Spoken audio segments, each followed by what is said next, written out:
Hello बच्चों, चलिए प्रश्न को पढ़ते हैं। प्रेरणिक प्रभाव तथा इलेक्ट्रोमेरिक प्रभाव में अंतर के मुख्य बिंदु क्या है। तो चलिए प्रश्न की मुख्य अवधारणा पे बात करते हैं।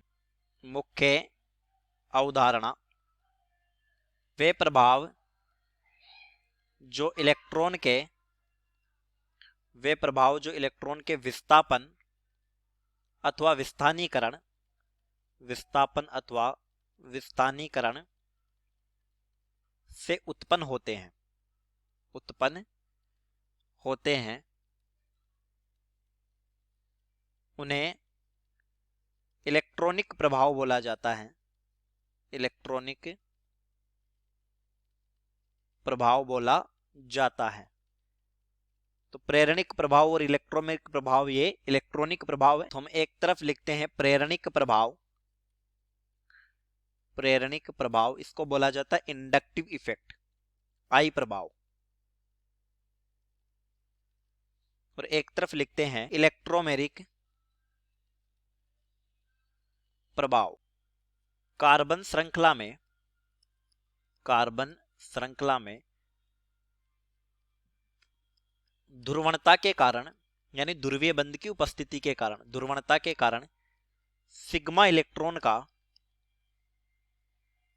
आंशिक विस्थापन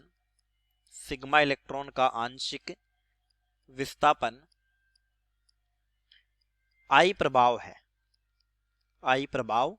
है। यानी इसमें सिग्मा इलेक्ट्रॉन का आंशिक विस्थापन शामिल होता है।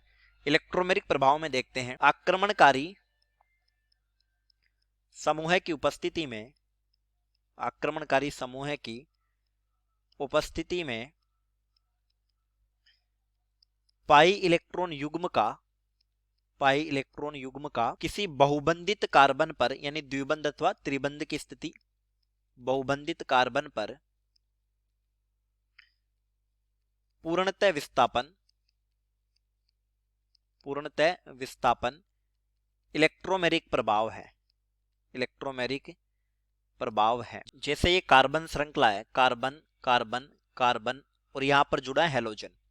तो हेलोजन की विद्युतीयता कार्बन की तुलना में ज्यादा होगी, तो ये बंध CX बंध ध्रुवीय बंध हो गया। तो हेलोजन इलेक्ट्रॉनों को अपनी तरफ खींचेगा, बंधित इलेक्ट्रॉनों को। तो हेलोजन पर आ जाएगा आंशिक ऋणावेश और कार्बन पर आ जाएगा आंशिक धनावेश।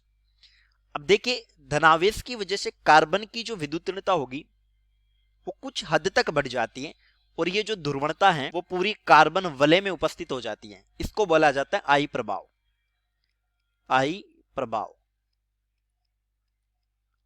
प्रभाव उत्पन्न हुआ ध्रुवीय बंध की उपस्थिति के कारण। ये एल्कीन है, कार्बन द्विबंध कार्बन प्लस ये कोई आक्रमणकारी अणु है,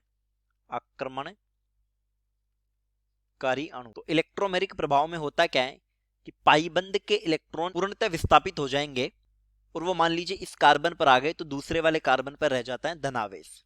ये बन गया कार्बन, इस पर रह गया धनावेश, कार्बन इस पर आ जाएगा ऋणावेश। तो इसको बोला जाता है इलेक्ट्रोमेरिक प्रभाव। अब देखिए, यहां से हमें दूसरा सबसे प्रमुख अंतर पता चला। आई प्रभाव में आयन नहीं बनते, जबकि इलेक्ट्रोमेरिक प्रभाव में आयन बनते हैं। आई प्रभाव एक स्थायी प्रभाव है, यानी जब भी ध्रुवीय बंध होगा तो आई प्रभाव लागू होगा। लेकिन इलेक्ट्रोमेरिक प्रभाव एक अस्थायी प्रभाव है, क्योंकि ये प्रभाव आक्रमणकारी समूह की उपस्थिति में ही लागू होता है। समूह की उपस्थिति में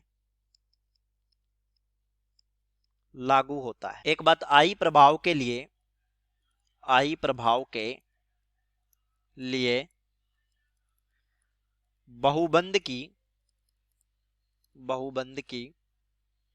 उपस्थिति अनिवार्य नहीं होती।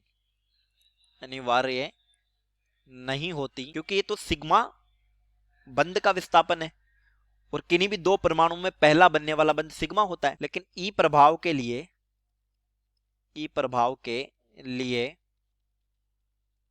बहुबंध की उपस्थिति